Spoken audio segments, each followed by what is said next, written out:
J'ai refusé de laisser ma sœur vivre avec moi, mais ma mère lui a secrètement donné mon double de clés.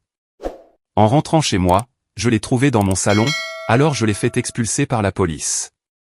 Ensuite, elle s'est de nouveau introduite par effraction, et elle a volé mon argent. Tout d'abord, laissez-moi vous donner tout le contexte, pour que vous compreniez pourquoi cela m'a tant affecté, et pourquoi ce qui a suivi était si incroyablement tordu. Ce n'est pas juste un drame familial ordinaire. Il s'agit d'années de ressentiments accumulés et d'un sentiment de tout permis, qui ont fini par exploser. Je suis un homme de 28 ans, et en grandissant, nous avons vraiment galéré. Papa s'est tiré quand j'avais 12 ans, laissant maman avec 3 enfants, et des montagnes de dettes dont il semblait impossible de se sortir. Je suis l'aîné. Ensuite, il y a ma sœur Jessica, 26 ans, et mon frère Tyler, 24 ans. Pendant que maman cumulait 2 emplois, juste pour payer l'électricité et mettre de la nourriture sur la table, je bossais comme un fou depuis le premier jour. J'ai commencé à travailler à 14 ans, en faisant de l'aménagement paysager, de la manutention en entrepôt, du déménagement de meubles, bref, tout ce qui me tombait sous la main. Au lycée, j'étais ce gamin qui travaillait les week-ends et l'été, pendant que tous les autres s'amusaient dans des fêtes ou traînaient au centre commercial. Je me suis formé tout seul dans le domaine de la construction. Je suis entré dans la gestion de projets par pure détermination. J'ai étudié pour obtenir ma certification PMP, tout en travaillant à temps plein dans une scierie, pour un salaire à peine supérieur au minimum syndical. Le chemin n'a pas été facile, les gars. Il m'a fallu 6 longues années d'université de proximité et de cours du soir, pour obtenir mon diplôme en gestion de la construction, tout simplement parce que je payais tout moi-même. Aucun prêt étudiant, car je n'y étais pas éligible. Aucune aide de la famille, car il n'y avait pas d'argent à donner. À chaque semestre, j'économisais 2800 € pour les frais de scolarité, les livres et les taxes. Je vivais de nouilles instantanées bon marché, de sandwichs au beurre de cacahuètes, et de tout ce qui était en promotion à l'épicerie.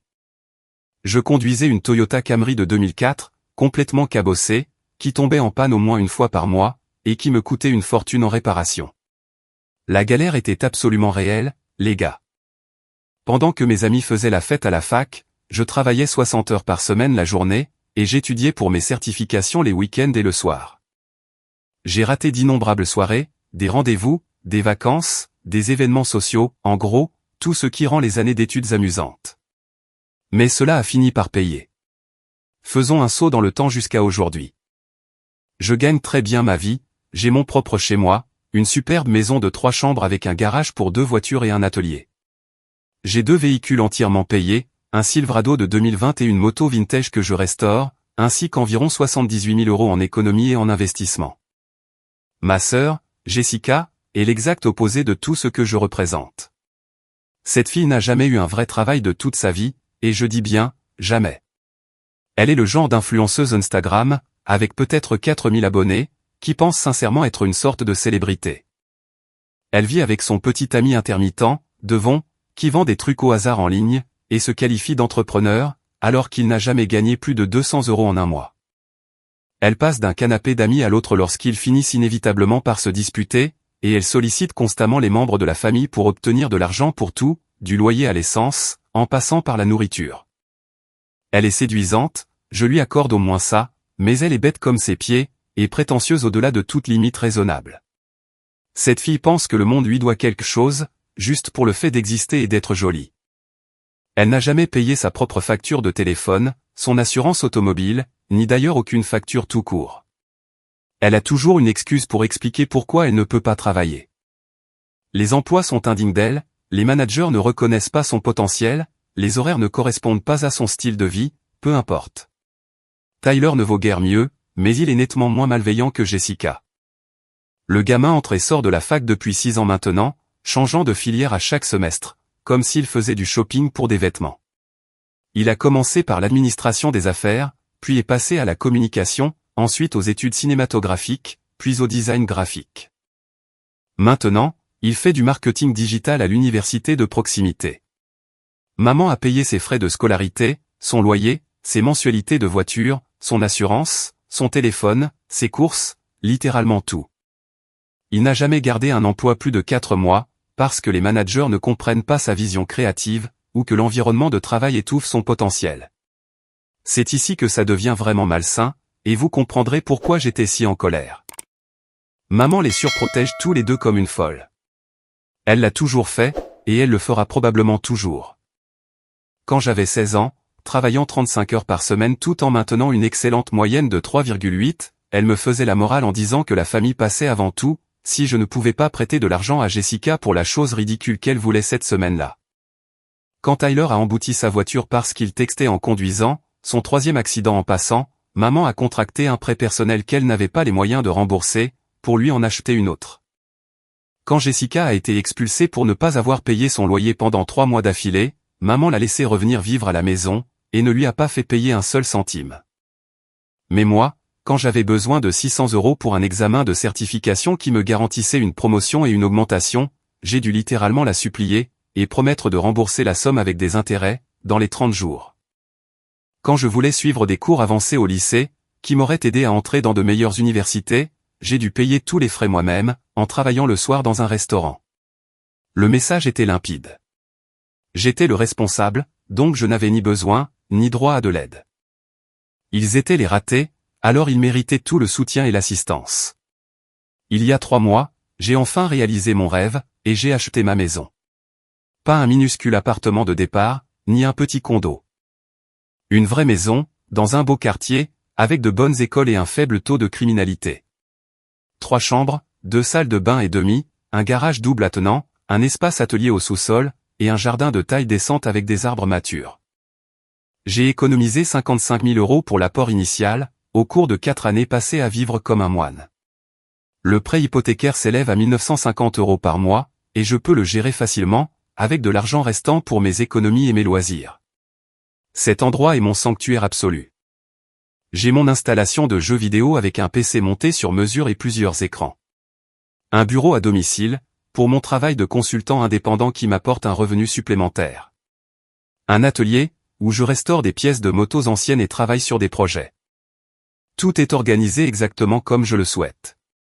Absolument tout dans cette maison a été acheté et payé par moi, choisi par moi, arrangé par moi.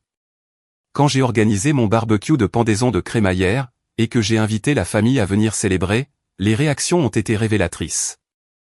Maman n'arrêtait pas de dire à quel point j'avais de la chance, et que certaines personnes avaient juste toutes les opportunités dans la vie, ignorant complètement les années de sacrifice et de travail acharné qui m'avaient mené là.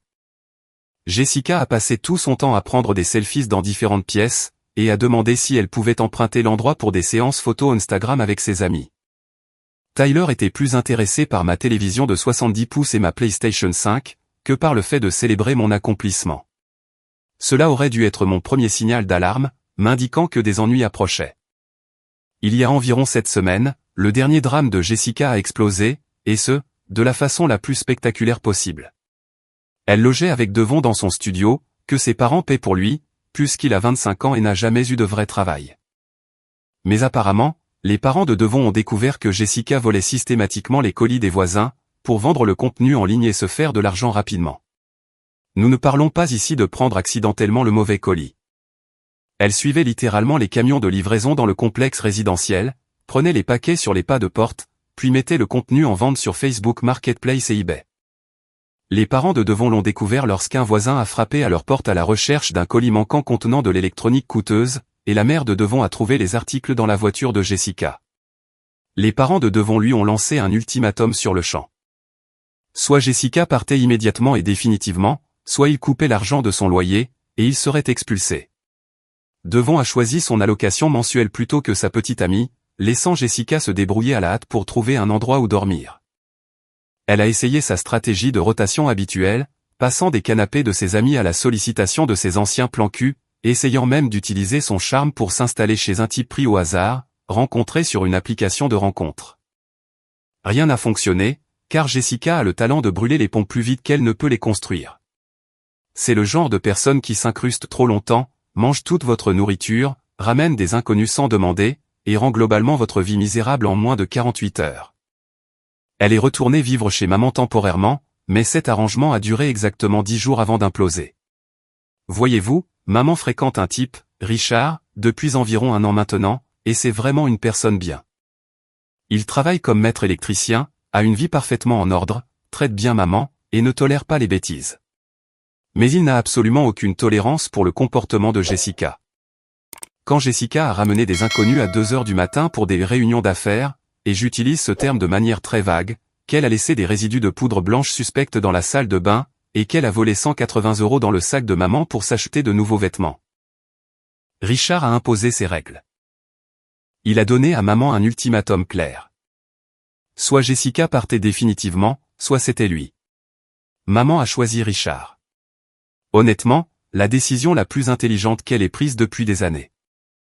Jessica s'est donc retrouvée officiellement à court d'options, et confrontée à un réel risque de se retrouver à la rue, pour la première fois de sa vie. C'est à ce moment-là que j'ai reçu l'appel téléphonique qui allait tout changer, et déclencher tout ce cauchemar. Salut, grand frère. La voix de Jessica était toute douce et hypocrite, utilisant ce ton manipulateur qu'elle avait perfectionné au fil des ans. Je suis dans une situation vraiment difficile en ce moment, et j'espérais que mon frère incroyablement brillant pourrait aider sa petite sœur, pendant une période compliquée. Je savais exactement où cette conversation nous menait, avant même qu'elle ait terminé sa phrase. De quoi as-tu besoin, Jess? Eh bien, j'ai juste besoin d'un endroit où dormir pendant quelques semaines, le temps de me remettre sur pied et d'organiser les choses. J'ai des opportunités de mannequinat très prometteuses de prévues, et plusieurs entretiens d'embauche potentiels. Donc, ce serait juste super temporaire. Jusqu'à ce que... Non. Quoi? Tu ne m'as même pas laissé finir d'expliquer la situation. Je n'ai pas besoin d'entendre le reste de ton discours. La réponse est non. Tu ne logeras pas chez moi, quelles que soient les circonstances. Elle est immédiatement passée en mode victime, ce qui était sa procédure habituelle de fonctionnement lorsqu'elle n'obtenait pas ce qu'elle voulait. Je n'arrive pas à croire que tu sois si méchant et sans cœur. Je suis ta sœur. Je suis littéralement à la rue, et tu refuses de m'aider. Tu es à la rue parce que tu as fait une série de choix désastreux, qui t'ont mené à cette situation. Ce n'est pas ma responsabilité de réparer ça. Tu as 3 chambres entières. Tu es complètement égoïste avec tout cet espace. Je lui ai patiemment expliqué qu'une chambre était la mienne, qu'une autre était mon bureau et ma salle de jeu où je travaille et me détends, et que la dernière servait d'atelier et d'espace de rangement, où je stockais des milliers d'euros d'outils et de pièces de moto. Il n'y avait pas de chambre d'amis, car je ne voulais spécifiquement pas d'invités à long terme. Le but même d'acheter ma propre maison, était d'avoir mon espace, que je contrôlais totalement. Bien, peu importe. Je dormirai sur le canapé, alors. Je te promets que je serai super propre, silencieuse, et que je t'aiderai à la maison. Je ferai la cuisine, le ménage et la lessive. Jessica, absolument pas. Tu n'as jamais été propre ou silencieuse un seul jour de ta vie. Tu te souviens quand tu as logé dans l'appartement de Tyler pendant un week-end, et que tu l'as tellement saccagé qu'il a perdu l'intégralité de sa caution? C'est là qu'elle a commencé les jérémiades. Les fausses larmes, la lèvre tremblante, toute la performance dramatique qu'elle perfectionnait depuis l'enfance. Je pensais que la famille était censée s'entraider dans les moments difficiles. Quand tu avais besoin d'aide en grandissant, nous étions toujours là pour toi. Quand exactement est-ce que toi, ou n'importe qui d'autre, avez été là pour moi? Parce que je me souviens d'avoir bossé comme un fou, pendant que vous obteniez tout sur un plateau d'argent. Elle m'a raccroché au nez, avec un sanglot dramatique. Exactement 25 minutes plus tard, mon téléphone a sonné à nouveau. Le numéro de maman. Michael, je viens de parler avec Jessica, et elle m'a raconté votre conversation. Elle traverse vraiment une période difficile en ce moment, et elle aurait bien besoin d'un peu de soutien familial. Je sais qu'elle galère, maman, et je lui ai proposé de l'aider à chercher un logement abordable, et même de lui prêter l'argent de la caution si elle en avait besoin. Mais il est absolument hors de question qu'elle loge chez moi. Elle a juste besoin d'un endroit temporaire, pendant qu'elle se remet sur pied. Tu as tout cet espace supplémentaire, qui reste là, vide. C'est mon espace, pour lequel j'ai travaillé incroyablement dur et économisé pour l'acheter. Pourquoi Tyler ne peut-il pas l'aider? L'appartement de Tyler est beaucoup trop petit pour 2 personnes. C'est un appartement d'une chambre pour lequel maman paie 800 € par mois. Qu'en est-il de la maison de Richard? Il pourrait y loger temporairement. Richard ne veut absolument pas d'elle là-bas, après tout ce qui s'est passé avec les vols et la drogue. Homme intelligent. Je ne veux pas d'elle ici non plus, exactement pour les mêmes raisons. Maman a essayé de me faire culpabiliser par tous les moyens possibles. La famille qui se serre les coudes dans les moments difficiles, à quel point papa serait déçu de moi s'il pouvait voir comment je traitais ma sœur, et sérieusement, à quel point je devenais froid et sans cœur, tout comme lui. Je suis resté absolument ferme. Jessica n'allait pas emménager dans ma maison, quelles que soient les circonstances. Fin de la discussion. Je pensais que cette conversation avait réglé le problème une fois pour toutes. Mon Dieu, j'avais incroyablement tort sur ce point.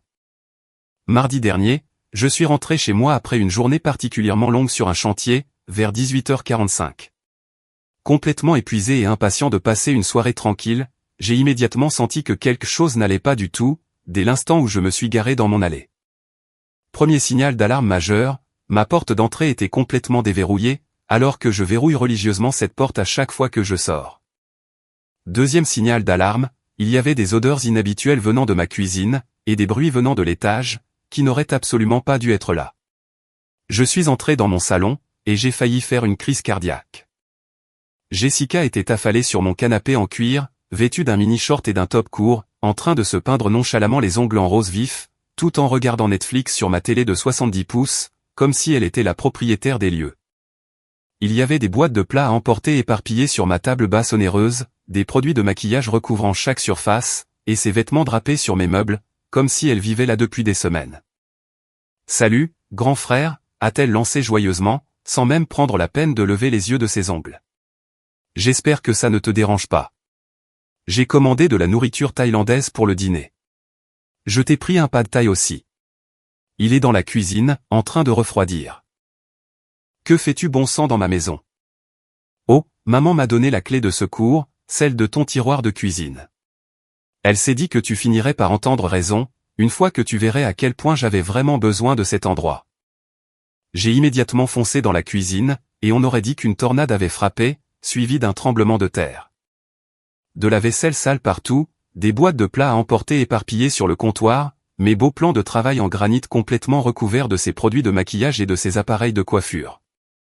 Elle avait mangé la majeure partie de mes repas soigneusement préparés pour toute la semaine, et laissé les récipients vides traîner partout, comme des déchets. Mais ce n'était même pas le pire. L'étage était une véritable zone sinistrée. Elle avait complètement réquisitionné mon atelier et ma pièce de rangement, repoussant sans ménagement tous mes outils coûteux et mes pièces de moto de collection dans des coins au hasard, pour faire de la place à sa station de maquillage, qu'elle avait installée sur mon établi impeccable. Ses vêtements étaient littéralement partout, suspendus à mon équipement de restauration, jetés sur le sol, fourrés dans des boîtes contenant des pièces irremplaçables, dont j'avais hérité de mon grand-père. J'ai trouvé son éclairage annulaire professionnel, installé dans ce qui était autrefois mon espace de travail soigneusement organisé, prévoyant manifestement d'utiliser ma maison comme son studio photo personnel, pour je ne sais quel contenu douteux qu'elle créait en ligne. Sors de ma maison, tout de suite. Mikey, détends-toi et calme-toi un peu. C'est juste temporaire, jusqu'à ce que je me remette sur pied et que je trouve mon propre logement. Quelques semaines tout au plus, je te le promets. Je t'ai déjà dit non. Tu ne peux pas juste t'introduire chez moi et t'installer sans permission. Je ne me suis pas introduite par effraction. Maman m'a donné la clé, donc c'est totalement légal. Maman ne vit pas ici, et elle n'a absolument aucun droit de te donner accès à ma maison. Elle a levé les yeux au ciel de manière théâtrale, et a poussé un soupir exagéré. Mon Dieu, tu es incroyablement dramatique pour tout. Ce n'est pas comme si j'abîmais quoi que ce soit, ou que je causais des problèmes. Je t'aiderai totalement pour les factures, le ménage, la cuisine, et tout ça. Tu n'as pas de travail. Comment vas-tu exactement aider à payer les factures, alors que tu as zéro revenu? J'ai des séances de mannequinat vraiment prometteuses qui arrivent la semaine prochaine, et Devon pourrait me reprendre si je joue bien mes cartes. C'est là que j'ai remarqué qu'elle avait systématiquement fouillé dans mon réfrigérateur et mon garde-manger. Elle n'avait pas seulement mangé ma nourriture. Elle avait consommé presque tout ce que j'avais prévu pour la semaine entière, y compris des ingrédients biologiques coûteux, que j'avais achetés pour des recettes spécifiques et pour la préparation de mes repas. Emballe toutes tes affaires, et sors de chez moi, immédiatement. Je n'irai nulle part. Maman a dit que je pouvais rester ici, et que tu finirais par entendre raison. Maman n'est pas propriétaire de cette maison. C'est moi. Mon nom figure sur l'acte de propriété et sur le prêt hypothécaire. Sors immédiatement, ou j'appelle la police. Jessica a littéralement commencé à rire, comme si je venais de raconter la blague la plus drôle qu'elle ait jamais entendue. Tu ne vas quand même pas appeler les flics contre ta propre sœur. Arrête d'être une telle reine du drame, et d'agir comme si c'était une énorme affaire. Alors, j'ai sorti mon téléphone, et j'ai composé le 911 juste là, devant elle. Les rires se sont arrêtés immédiatement, et son visage est devenu complètement livide. 911, quelle est votre urgence? Je voudrais signaler une personne qui s'est introduite illégalement dans mon domicile, et qui refuse de partir alors que je le lui demande. Jessica a commencé à paniquer, et à agiter frénétiquement les mains. Attends. Tu ne peux pas faire ça pour de vrai. Je suis de la famille. C'est de la folie. Je t'ai déjà dit de partir à plusieurs reprises. Tu as refusé. C'est une intrusion. Le répartiteur a dit que des agents étaient en route, et qu'ils seraient là dans les 15 minutes. Jessica a passé tout ce temps à texter frénétiquement maman et Tyler, puis, elle a carrément essayé de me séduire pour m'empêcher d'appeler la police. Elle m'a proposé de me présenter à toutes ses amies séduisantes, de m'aider à rencontrer des filles et à avoir des rendez-vous, si je la laissais simplement rester quelques semaines. Quand les policiers sont arrivés, ils étaient deux, et tous les deux très professionnels. Jessica a immédiatement essayé de jouer la carte de la victime. Elle leur a dit que nous avions eu un malentendu familial, et qu'elle venait juste rendre visite à son frère pour quelques jours.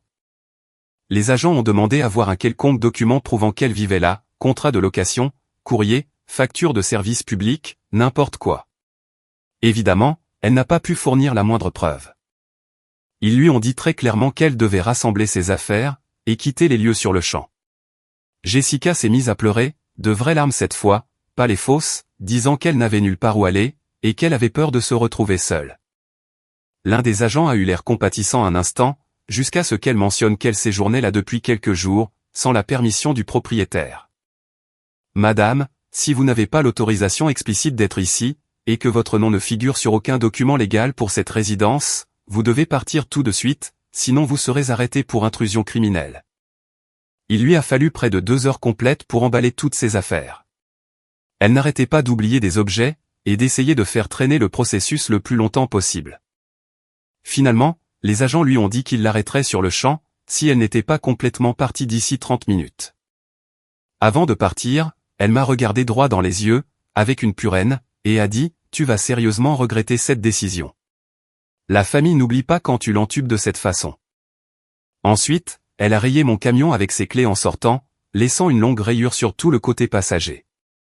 Dès le lendemain matin, j'ai fait venir un serrurier pour changer absolument toutes les serrures de la propriété, la porte d'entrée, la porte de derrière, le garage, et même les fenêtres. Ça m'a coûté 1100 €, mais cela valait chaque centime pour ma tranquillité d'esprit. Je lui ai aussi fait vérifier qu'il n'y avait pas d'autres copies de clés que maman aurait pu cacher quelque part sans que je le sache. J'ai également fait installer un système de sécurité complet, avec des caméras couvrant chaque entrée, et des détecteurs de mouvement dans toute la maison. Si quelqu'un essayait de s'introduire à nouveau, j'aurais tout enregistré en haute définition.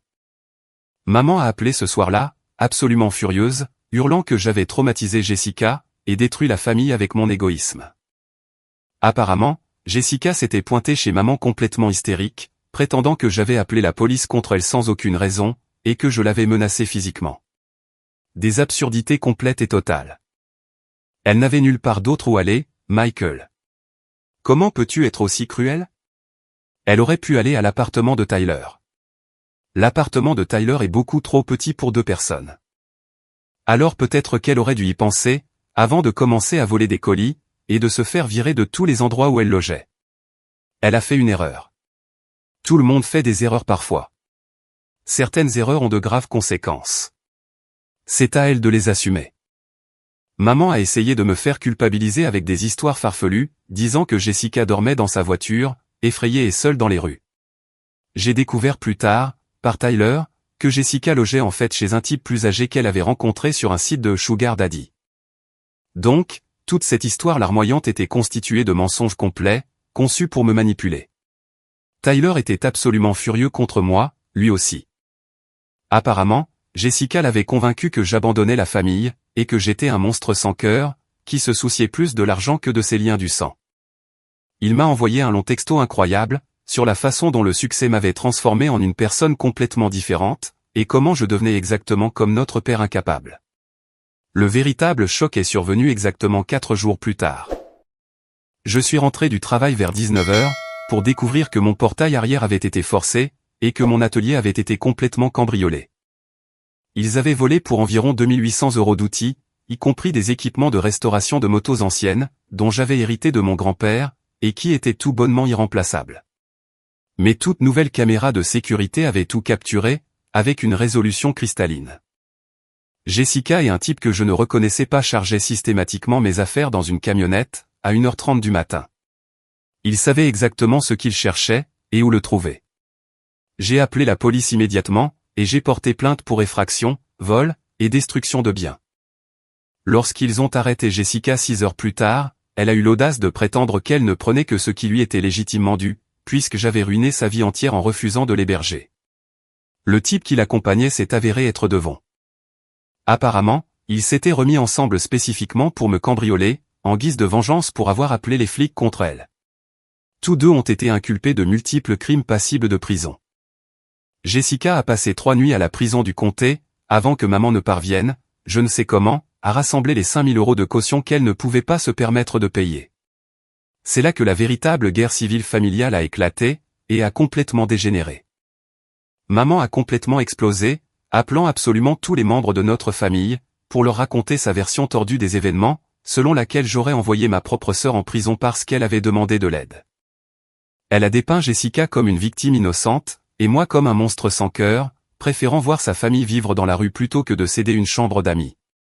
Tyler a cessé de me parler complètement, et m'a bloqué sur tous les réseaux sociaux. Il a posté sur Facebook que les liens du sang ne signifiaient rien pour certaines personnes, et qu'il avait honte, et était dégoûté de partager son ADN avec quelqu'un d'aussi froid et calculateur. Mes tantes et mes oncles ont commencé à bombarder mon téléphone d'appels et de textos hargneux. Cousin Danny m'a traité de déchet humain, qui avait oublié d'où il venait.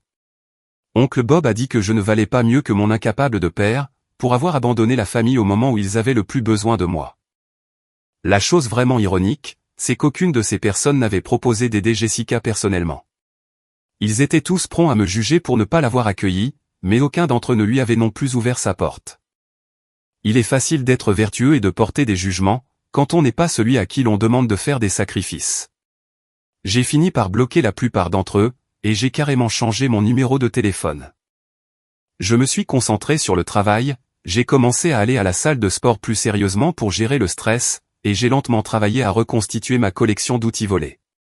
La vie était en fait plutôt paisible, sans les drames familiaux constants et la manipulation. Mais je n'avais absolument aucune idée, à quel point les choses allaient empirer pour eux tous. Pendant environ 10 semaines, je n'ai pas eu beaucoup de nouvelles de la famille. Je reconstruisais tranquillement mon atelier, je sortais avec une fille formidable nommée Sarah, que j'avais rencontrée à une exposition de motos anciennes, et, globalement, je vivais la meilleure période de ma vie. L'affaire pénale contre Jessica et Devon avançait lentement dans le système judiciaire, et j'allais probablement finir par recevoir de l'argent en guise de dédommagement, pour remplacer mes outils volés. Puis, Tyler m'a appelé complètement à l'improviste, un soir vers 23 h, l'air désespéré et totalement abattu. Mec, tout s'écroule complètement. J'ai vraiment besoin d'aide, et je ne sais pas quoi faire d'autre. Apparemment, maman couvrait absolument tout pour Tyler, le loyer, la voiture, l'assurance, le téléphone, les frais de scolarité à la fac, les courses, l'argent de poche, tout. Mais, après avoir payé la caution de Jessica et ses frais d'avocat onéreux, maman était complètement et totalement fauchée. Fauchée au point d'avoir atteint le plafond de toutes ses cartes de crédit, et de ne plus pouvoir faire les paiements minimums. Tyler avait été renvoyé de l'école pour des frais de scolarité impayés, et il était sur le point de perdre son appartement dans 2 semaines. Sa voiture avait été saisie la semaine précédente, parce que maman ne pouvait plus payer les mensualités. Il avait finalement trouvé un emploi chez Target, mais il ne gagnait que 11,50 € de l'heure, en travaillant à peine 25 heures par semaine. Je suis sur le point de me retrouver complètement à la rue, mec. Je n'ai littéralement nulle part où aller, et aucun moyen de payer quoi que ce soit. Pourquoi ne pas rester temporairement chez maman? Richard emménage officiellement le mois prochain, et il n'y a absolument aucune place pour moi là-bas. Et Jessica? Vous pourriez peut-être trouver un endroit ensemble. Elle est dans une situation vraiment mauvaise en ce moment, et elle ne peut aider personne. Il s'est avéré que le sugar daddy de Jessica l'avait larguée, au moment même où il avait découvert les accusations criminelles, et les prochaines dates d'audience au tribunal. Elle était retournée avec Devon, mais ses parents les avaient définitivement bannis tous les deux du complexe d'appartements, après l'incident des vols de colis. Ils squattaient essentiellement une maison abandonnée, avec un groupe d'autres personnes louches, faisant des choses tout aussi louches. Je sais que tu es en colère contre nous tous, et tu as tout à fait le droit de l'être, mais je suis vraiment désespéré là, et j'ai enfin retenu la leçon. J'ai juste besoin d'aide pour me remettre sur pied, pour que je puisse devenir indépendant. J'ai presque ressenti de la vraie pitié pour lui. Tyler n'était pas presque aussi malveillant que Jessica. Il était juste faible, gâté, et facilement manipulable. Mais je me suis rappelé à quelle vitesse il s'était retourné contre moi, quand Jessica l'avait nourri de ses mensonges et de sa manipulation. Et toutes ces choses que tu as postées sur Facebook, en disant que j'étais froid et sans cœur. J'étais en colère et blessé. Je ne pensais vraiment pas ces choses. Tu as dit que j'étais un déchet, qui ne valait pas mieux que notre incapable de père. Je défendais Jessica, parce que je pensais. Je pensais que tu étais trop dur et déraisonnable. Et maintenant, longue pause où je pouvais l'entendre respirer lourdement. Maintenant, je me dis qu'elle ne m'a peut-être pas dit toute la vérité sur ce qui s'est réellement passé. Tyler m'a littéralement supplié de le laisser loger dans ma chambre d'amis, promettant qu'il paierait un loyer dès qu'il aurait économisé assez d'argent. Il garderait l'endroit absolument impeccable, ne ramènerait personne, aiderait aux travaux d'extérieur et aux tâches ménagères. En résumé, tout ce que Jessica avait promis, mais sans avoir eu la moindre intention de le faire. J'ai honnêtement été tenté un instant. Tyler avait toujours été le moins problématique de mes frères et sœurs, et une part de moi se sentait mal par rapport à sa situation.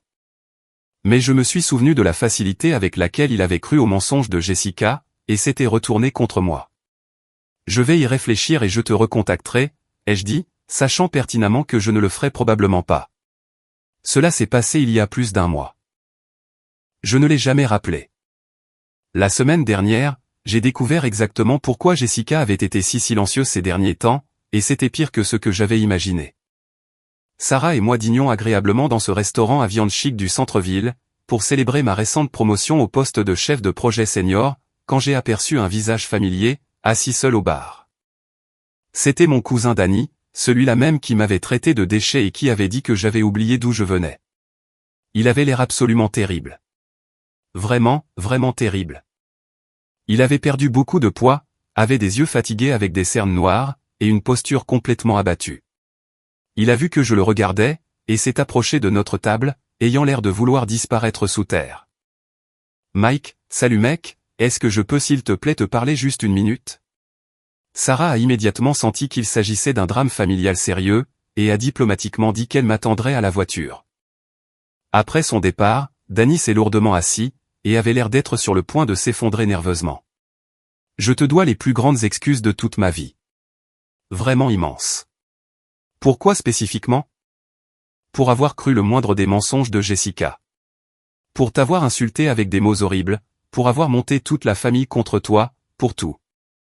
Il s'est avéré que Danny avait hébergé Jessica chez lui, pendant seulement quelques jours, il y a environ 6 semaines, lorsqu'elle s'était pointée en pleurant, parce qu'elle était à la rue. Elle avait méthodiquement volé sa PlayStation 5, les bijoux coûteux de sa petite amie, et 350 € en espèces, dans la réserve d'urgence de ses colocataires. Quand ils l'ont confrontée à propos des vols, elle a prétendu qu'elle ne faisait qu'emprunter tout ça, et qu'elle rembourserait avec l'argent de ses contrats de mannequinat fructueux. Elle a raconté à tout le monde qu'elle était mannequin professionnel, mais j'ai fait quelques recherches en ligne. Elle faisait du contenu pour adultes amateurs très louches, avec des personnes sérieusement douteuses, pour peut-être 40 € par vidéo. Des trucs vraiment perturbants. Mon estomac s'est complètement noué. Jessica avait toujours été incontrôlable, et avait toujours fait de mauvais choix. Mais c'était un niveau de dégradation nouveau et terrifiant, même pour elle. C'est encore bien pire. Elle a utilisé ton nom dans toute la ville, disant aux gens qu'elle était ta sœur, et que tu étais ce chef de projet incroyablement brillant, qui se porterait garant de sa moralité. Elle a essayé d'obtenir plusieurs cartes de crédit. En utilisant ton adresse comme résidence permanente. Cela expliquait parfaitement tout le courrier étrange que j'avais reçu. Des demandes de cartes de crédit, des avis de recouvrement, et divers documents financiers, au nom de Jessica, mais à mon adresse. Dani, pourquoi tu me racontes tout ça maintenant? Parce qu'elle a volé ma grand-mère de 87 ans, il y a 2 semaines. Mon sang s'est complètement glacé en entendant ces mots. La grand-mère de Dani a 87 ans, et vit seule dans une résidence pour personnes âgées, avec un revenu fixe. Jessica avait d'une manière ou d'une autre convaincu la gentille vieille dame, qu'elle était la petite amie sérieuse de Dani, et qu'elle avait désespérément besoin d'emprunter de l'argent pour une urgence médicale familiale. La grand-mère lui a donné 750 € en espèces, probablement la totalité de son budget mensuel pour la nourriture et les médicaments. Quand grand-mère m'a appelé, pour me demander si j'avais reçu l'argent d'urgence pour mon opération, j'ai voulu absolument étrangler Jessica de mes propres mains, mais elle avait déjà complètement disparu à ce moment-là. Où est-elle en ce moment? À la prison du comté, elle a été arrêtée pour vol à l'étalage dans une pharmacie, en essayant de voler des cosmétiques chers et des médicaments sur ordonnance. Mais voici la partie vraiment tordue. Elle t'a inscrit comme personne à contacter en cas d'urgence, sur tous les formulaires. C'est alors que Dani m'a avoué la vraie raison pour laquelle il m'avait abordé ce soir-là. Maman avait appelé désespérément tous les membres de la famille, pour demander de l'argent afin de payer la caution de Jessica une fois de plus, et de s'offrir un énième avocat hors de prix. Mais voilà le problème. Absolument tout le monde était complètement fauché maintenant. Tyler avait été expulsé de son appartement, et dormait littéralement dans sa voiture, sur le parking d'un Walmart, se douchant dans une salle de sport ouverte 24h24. Maman avait atteint le plafond de chaque carte de crédit qu'elle possédait, et avait contracté une deuxième hypothèque sur sa maison, pour payer les précédents frais de justice de Jessica. Richard en avait finalement eu complètement marre de tous ces drames constants, et il avait déménagé définitivement, emportant avec lui ses revenus stables. Plusieurs membres de la famille avaient été personnellement escroqués par les vols et les mensonges de Jessica, et n'étaient plus disposés à aider. Ta mère est sur le point de perdre la maison, Mike. Elle a 3 mois de retard sur les paiements hypothécaires, et ne peut pas trouver l'argent sans l'aide de Richard. Et qu'est-ce que vous attendez exactement de moi, par rapport à tout ça? Tout le monde espère désespérément. Nous espérons tous que tu seras peut-être prêt à aider. Je sais que nous t'avons tous traité de manière horrible, mais tu es littéralement la seule personne qui a de l'argent de côté. J'ai carrément éclaté de rire à haute voix, en plein milieu du restaurant. Les gens aux tables voisines ont commencé à nous regarder. Laisse-moi vérifier que j'ai bien compris. Pendant des mois, vous m'avez tous traité d'égoïste et de sans-cœur, pour ne pas avoir cautionné le comportement destructeur de Jessica. Et maintenant qu'elle a volé la moitié de la famille, et que vous êtes tous ruinés pour avoir nettoyé ses dégâts. Vous voulez que je vous sauve tous? Dani avait l'air absolument honteux, et fuyait mon regard. Je sais exactement comment ça sonne. Ça sonne comme des conséquences naturelles. Des conséquences naturelles, pour des décisions constamment désastreuses. Et ta mère, alors? Ce n'est pas une personne foncièrement mauvaise. Elle aime juste Jessica beaucoup trop. Elle a choisi Jessica au lieu de moi, à chaque fois, pendant des années. Elle a choisi de soutenir une voleuse accro à la drogue, au lieu d'établir des limites raisonnables. Ce sont les résultats directs de ses choix. Dani a quitté notre table avec une allure de défaite complète et totale. Je me suis senti un peu coupable pendant environ 30 secondes, mais la plupart du temps, je me sentais totalement disculpé. J'avais eu absolument raison au sujet de Jessica depuis le tout début. Les coups de fil désespérés ont commencé dès le lendemain, et ont continué sans relâche. D'abord maman, puis Tyler, puis des proches dont je n'avais littéralement pas entendu parler depuis des années, tous avec exactement la même histoire. Tout le monde était en crise totale, et j'étais censé être le seul à pouvoir, peut-être, les aider. L'appel de maman a certainement été le plus difficile à écouter. Elle pleurait de manière incontrôlable, admettant enfin qu'elle avait eu tout faux à propos de Jessica, et me suppliant désespérément de l'aider à sauver la maison de la saisie. Elle avait refinancé tout ce qu'elle possédait, pour payer des avocats et des cautions. Et maintenant, elle risquait de perdre sa maison dans à peine 6 semaines. Je sais que j'ai fait des erreurs absolument terribles, Michael. Je sais que j'ai fait le mauvais choix à chaque fois, mais je ne peux pas perdre cette maison. C'est littéralement tout ce qui me reste au monde. Où est Jessica en ce moment? Toujours en prison. Elle ne peut pas payer la caution cette fois, car elle est fixée à 12 000 €, et personne n'a ce genre d'argent. Tant mieux. Peut-être qu'elle fera enfin face à de vraies conséquences pour ses actes. Je t'en prie, je ferai absolument tout ce que tu veux. Je couperai les ponts avec elle de manière complète et permanente. Je ne te demanderai plus jamais de l'aider, pour aucune raison. S'il te plaît, aide-moi juste à sauver la maison.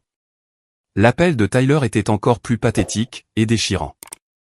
Il vivait littéralement dans sa voiture, se douchait dans une salle de sport ouverte 24h24, travaillait à temps partiel chez Target, et livrait de la nourriture via des applications, mais il ne pouvait toujours pas se payer le moindre appartement, même le moins cher. Il avait perdu 25 livres, et ressemblait à un sans-abri, selon maman.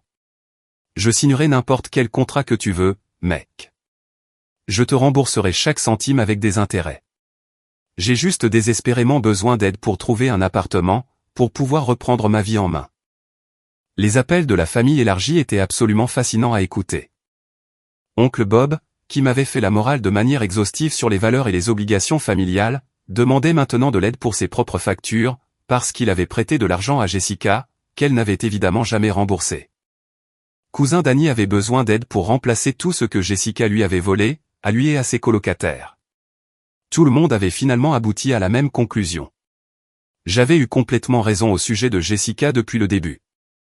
Elle était une menteuse, une voleuse, une manipulatrice accro à la drogue, qui détruisait systématiquement tout ce qu'elle touchait, ainsi que tous les gens qu'elle côtoyait. Mais il avait fallu qu'ils soient tous personnellement escroqués et volés, pour enfin voir la vérité. Pendant environ 2 semaines d'affilée, j'ai reçu des appels tous les jours. Des messages vocaux pleins d'excuses, de promesses, et de supplications d'aide financière de plus en plus désespérées. Ils ont proposé de signer des contrats légaux, de payer des intérêts substantiels, de faire tout ce que je voulais, si je les sortais juste du gouffre massif que Jessica avait creusé pour toute la famille. J'ai écouté chaque message attentivement. J'ai lu chaque texto qu'ils ont envoyé, puis je les ai systématiquement tous supprimés, sans répondre. Hier, j'ai reçu l'appel téléphonique le plus satisfaisant de toute ma vie. C'était Tyler, qui m'appelait de chez maman, en utilisant sa vieille ligne fixe parce que son téléphone avait été coupé. Mike, j'ai une grande nouvelle. Jessica a été officiellement condamnée. Elle avait plaidé coupable pour de multiples chefs d'accusation graves, le vol dans ma maison, les tentatives de fraude à la carte de crédit, le vol de la grand-mère âgée, plus un tas d'autres crimes dont je n'étais même pas au courant. Le juge lui a donné 14 mois dans une prison d'État, plus 200 heures de travaux d'intérêt général. Son avocat commis d'office a dit que même si elle sortait plus tôt pour bonne conduite, elle devrait quand même faire tous ses travaux d'intérêt général, et payer une restitution complète à toutes les personnes qu'elle avait volées, y compris moi. Comment maman prend-elle la nouvelle? Pas bien du tout. Elle a enfin accepté que Jessica soit une vraie criminelle, mais elle est toujours complètement fauchée. La maison sera saisie le mois prochain, à moins qu'elle ne parvienne, d'une manière ou d'une autre, à trouver 8 000 €. Et toi, comment vas-tu? J'apprends enfin à prendre soin de moi pour de vrai. J'ai trouvé un deuxième travail dans un entrepôt. J'ai trouvé une minuscule chambre à louer pour 380 € par mois. Ce n'est pas grand-chose, mais c'est à moi, et c'est moi qui paie. Il y a eu une très longue pause, où aucun de nous n'a rien dit. Je sais que tu ne dois rien à aucun d'entre nous. Je sais que nous t'avons traité comme un déchet absolu, alors que tu étais le seul à dire la vérité, mais si jamais tu trouves dans ton cœur la force de nous pardonner. Tyler, ouais, je vous ai pardonné il y a longtemps, les gars. C'est juste que je ne fais plus confiance à aucun d'entre vous. La confiance doit se regagner lentement, par des actions cohérentes. Je comprends tout à fait. Je vais la regagner d'une façon ou d'une autre. Je te le promets. Aujourd'hui, je suis assis dans ma magnifique maison, dans mon atelier entièrement reconstruit, entouré de tout ce pourquoi j'ai travaillé incroyablement dur. Jessica est en prison, exactement là où est sa place.